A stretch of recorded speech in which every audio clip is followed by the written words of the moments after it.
எல்லோருக்கும் பணிவான வணக்கம். நம்முடைய ஐயா நமச்சிவாயா சேனலில் இருந்து அடியேன் இன்று தினமொரு திருமுறையில் திருநாவுக்கரசு நாயனார் அருளிய திருப்பாடல்.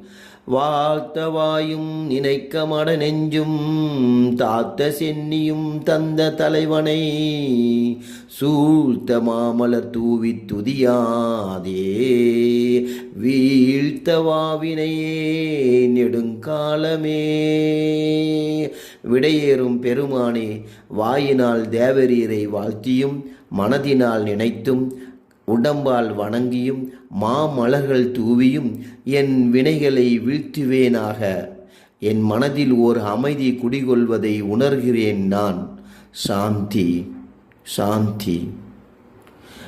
நன்மை செய்வதில் நாட்டம் கொள், நன்மையே செய். இறைவனை தேடிச் சென்று நன்மையே செய். இறைவன் அருளே என்றும் இன்பமளிக்கும். நன்மையை தரவல்லது இறைவனுடைய நாமமே. சிவாய நம. திருச்சிற்றம்பலம்.